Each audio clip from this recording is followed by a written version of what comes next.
Leandro Leviste and Senator, sa nanay niya, kay Senator Lauren Lagarda. For PI. Yung unang kaso, contractor yon, yung yung mga ginawa niya na self-dealing sa loob ng Kongreso, tsaka yung trabaho na hindi dapat ginagawa ng isang congressman, ay ginawa niya. Alam na, contractor, di ba? Alam niyo na yan, conflict of interest, TH, Republic Act 3019. Ayon nga kay Ombudsman Remulla ay magsasampa daw sila ng kaso sa mag-inang Ligarda at Leviste. So sa video na ito, panoorin ninyo kung ano yung dahilan bakit sila sasampahan at ano ang kasong isasampa sa kanilang mag-ina. Gayon din, alamin din natin kung may sapat bang ebidensya para sila ay madiin sa isasampang kaso ng ombudsman. Ano ba yung kaugnayan nilang dalawang mag-ina? Bakit sila sasampahan? Sa tingin natin, ito ay tungkol sa solar na matagal nang binabanggit ng ombudsman na kanilang iniimbestigahan. Yung kay Leandro Leviste naman ay mabigat na kaso kasi yung kanilang pagkahawak na eksklusibo sa solar ay talaga nagdulot ng damage sa ating republika. Sapagkat hindi naman sila tumupad sa kanilang dapat tuparin at hindi nila ginawa yung dapat nilang gawin at para bang basta malinaw na malinaw yung kaso na ang kanilang ginawa ay labag sa batas. At ang laki nang nawala sa ating mga Pilipino sa pagkakasalansan ng solar empire nila.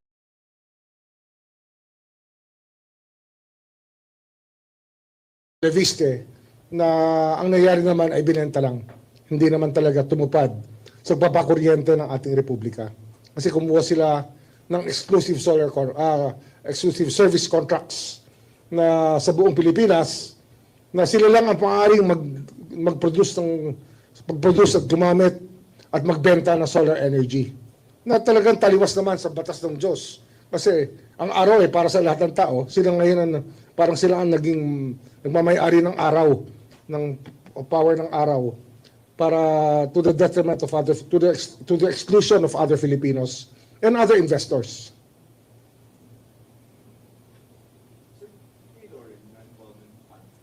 Kay Lauren,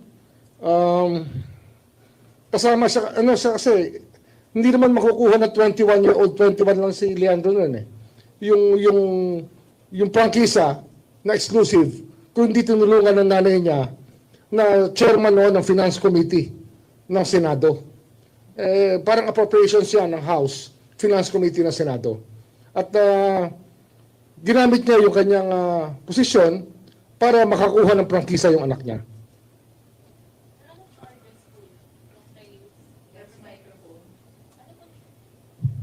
Evan Alvarez po, UNTV. Ano pong charges yung PPI po kay Senator Lauren and Representative Leandro? Plunder, tapos sa 3019, 3H, 3I, 3E. Conflict of interest is one of them. Ombudsman, good afternoon po. Isa Umali from DZBB. What if sabihin po ni Congressman Leviste na pinupolitika siya, kaya ngayon po ay siya isa sa ilalim sa... Masusi namin pinag-aralan to kasi this is a very novel case. Hindi ito basta-bastang maiisip na dapat gawin.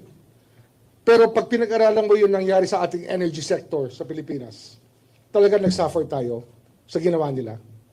Kasi nga, nung buong mundo ay nagsosolar na, ang China at ang lahat ng buong mundo ay nagsosolar na, dito, kinuha nila yung exclusivity na solar. At saka may mga project talagang hindi matuloy-tuloy at hindi ma-on-stream, hindi magamit dahil pinipigilan sila ng Department of Energy dahil merong exclusive contract. Nangyari yan sa lalawigan ng Cavite. Nagkaroon kami ng isang 80-hectare solar field. 40 ba? 40 to 80 hectares sa loob ng EPSA na hindi nabigay ng feed-in tariff ng FIT dahil may exclusive na ang mga itong exclusive franchise na dapat dumaan ka sa kanila para makagamit ka ng solar.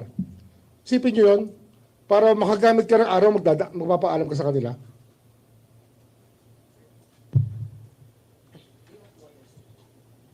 Ombudsman, meron po tayong timeline for the filing of cases po. Thank Na, you. ito na. Okay. Napirmahan ko na yung information. Ay, yung 4PI, hindi information, sorry. Napirmahan ko na yung charge sheet para sa PI. Oo. At di ba meron tayong mga ghost projects na binitira. Dito, ghost electricity.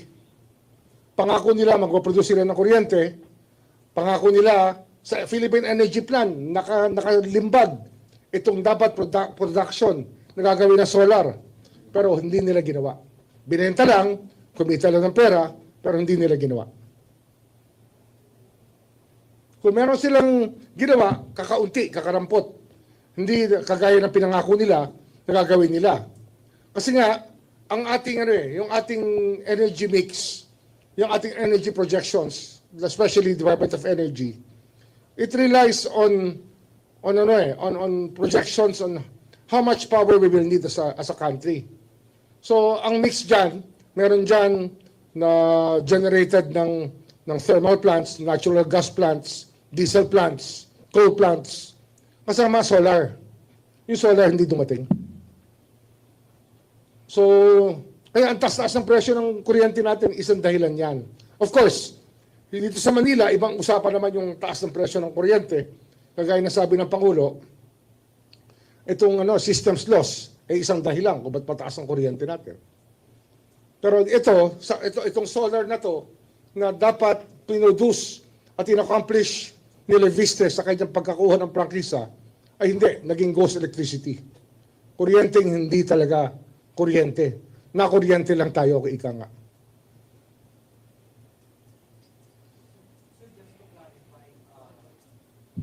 So, Eric from Inquirer po. Just to clarify, yung plunder and graft po, both Legarda po and Leviste? Yes, both.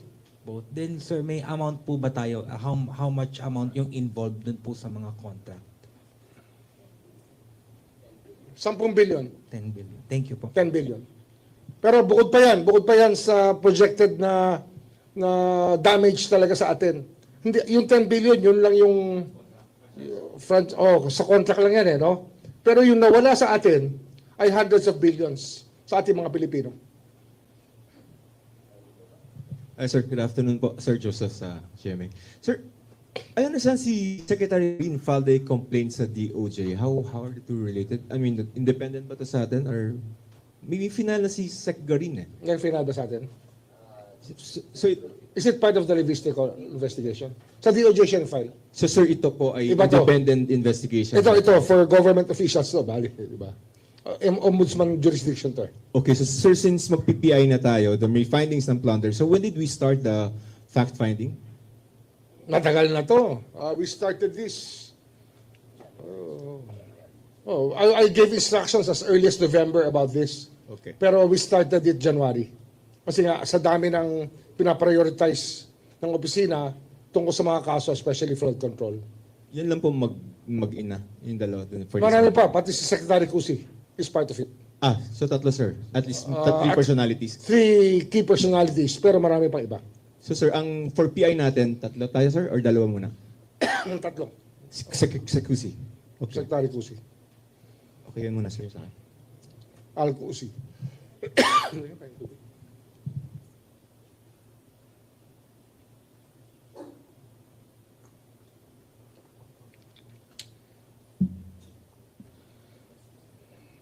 Wala nang tanong. Okay na. Sir, marami.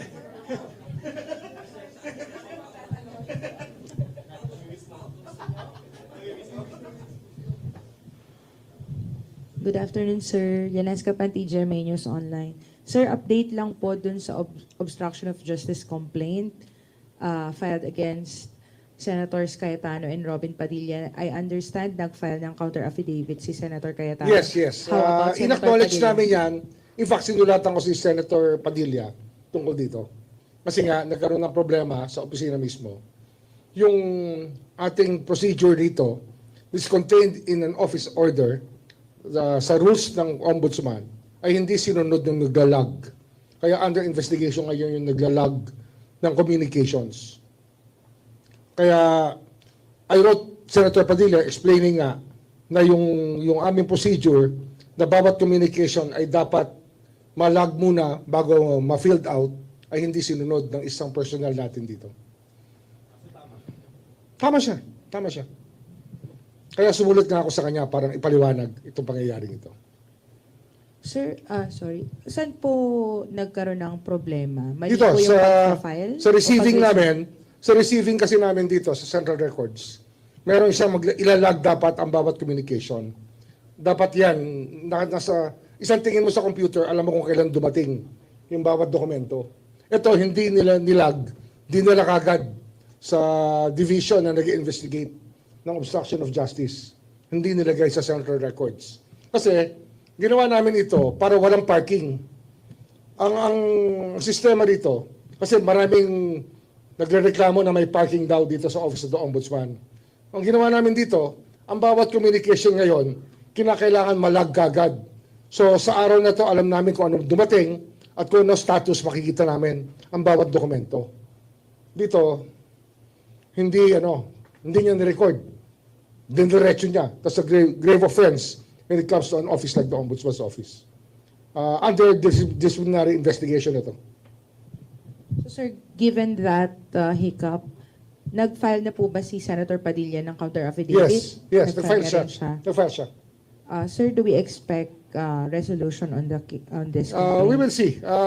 This is being evaluated by the pool of investigators. Okay, sir. So, nag-reply na din si Senator Cayetano Yes, and nag-reply na rin. Padilla both of Yes, them. yes. Are you at liberty to share how they defended Actually, themselves? I don't micromanage, but alam ko nag-file na sila, so it's going to be resolved by the people who were assigned to do it. I don't even know who's on top of it kasi ayoko ngang micromanage ko yung mga bagay dito, hindi tama eh. So, sir, yung sa process lang, yung obstruction of justice will be filed before the Sandigan Bayan if ever? Or administrative case lang ba ito? Yun ang pinag-uusapan pa. Kasi nga, pwede itong sa RTC, pwede ito sa Sandigan Bayan. Pwede rin sa DOJ muna. So, we're looking at it now, kung saan papunta to. Thank you, sir.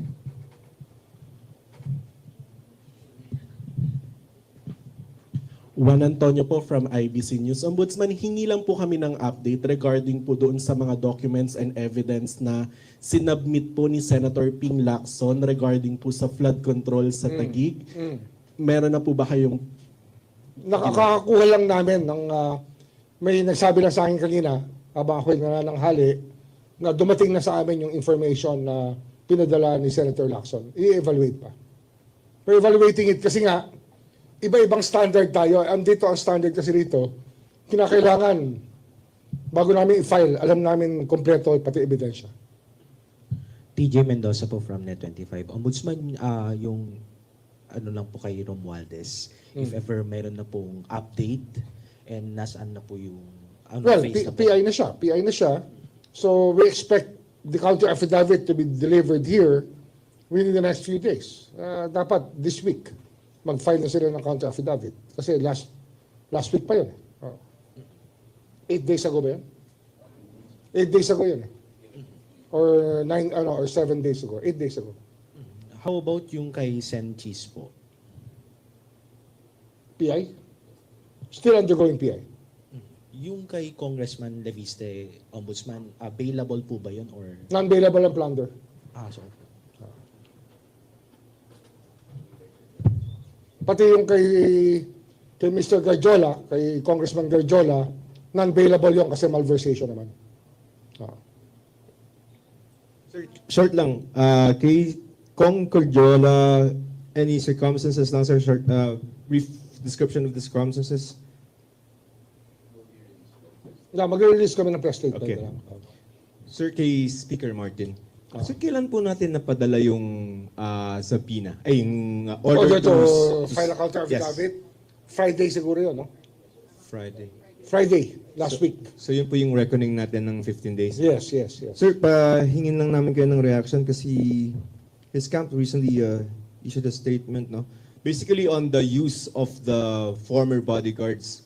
Parang bakit daw po ginagamit yun against We're not him. here to discuss the evidence that we are using against these people. Hindi namin pinag-uusapan yun.